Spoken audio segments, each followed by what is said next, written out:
Good morning, good morning. Morning. Morning. Gift of criticism. Have you ever received a gift for holiday, birthday presents? Maybe someone just, brought you flowers, ladies. How did you feel? Heartwarming, should have been pretty happy. Gals, I hope that was the last gift you received if you're in a significant other relationship. Guys, for those of you out there, be a hint, pick up some flowers on the way home, right? We all love gifts. They make us feel so connected to the other person. Have you ever received a gift that caused pain or suffering? Wrapped up with a nice little bow on it and just kind of created some heartbreak. That might have been in the form of criticism. So today I want to provide you with a tool, a different perspective that you can use when someone you love, a friend, family member, significant other, criticizes you, when they use poor communication styles with you and criticizes, name calls, judges, blames you. How can you take that nasty piece of coal and refine it and get the gold out of it? We're going to go through that refining process now. So next time you're in that significant other relationship, have that hard arguments, those harsh words are exchanged. Take a moment, sit in that criticism, and ask yourself one question. Could they be right? Is what they're saying accurate? Is it true? Now, it might not be to that degree that they blew it out of proportion. It might not be in that particular situation that they're picking on you for. It might not be in that specific way, but how can you apply their feedback of what you're saying to your own personal life? Remember, your partner is your mirror. If you answer that question, it's going to either be a yes or a no. If it's a yes, if you can find it, don't respond defensively. Because whatever you resist in life will persist. And talking them out of their feelings, explaining what you did and what happened, and here's why, and and showing them where they're wrong, that's only going to create more of an argument. Does anyone receive anything productive out of a big fight with your partner? They're like, man, we had a good talk. I was able to, give her some name calling. She brought up some facts. He's got divorced. That was very productive. I'm gonna cross that one off my to-do. No, nothing productive comes from a fight.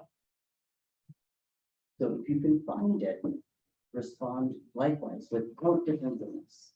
Hey, I can find it. Thank you for your feedback.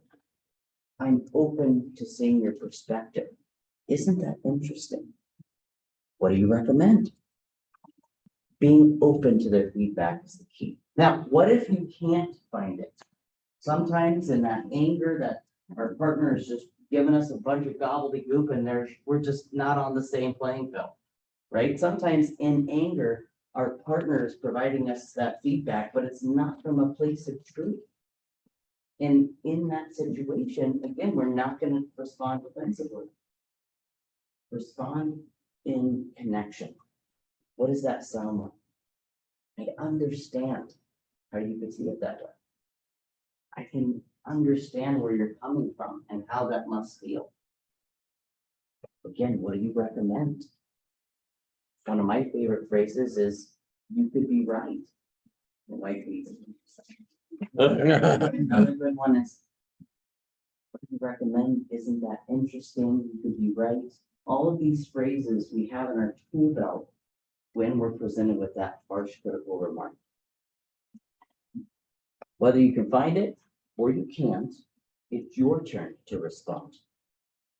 That's when you get to ask your partner to communicate in a more productive manner. So you're going to wait until after the argument and the fight dies down. You're going to wait until that defensiveness turns into calmness. And throughout the week, maybe 3 or 4 days later, communicate with your partner your boundaries. Hey, when you're communicating these wants and needs to me, I really appreciate you coming from a place of respect and kindness. You have an opportunity to make your request known, but you're gonna do it in a way that's respectful. Human nature is reciprocal.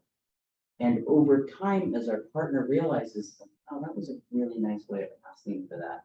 Maybe I should try that without bringing up all the past and calling the names and making all the accusations, because that really worked. And if not, we can always set those healthy boundaries and clear expectations.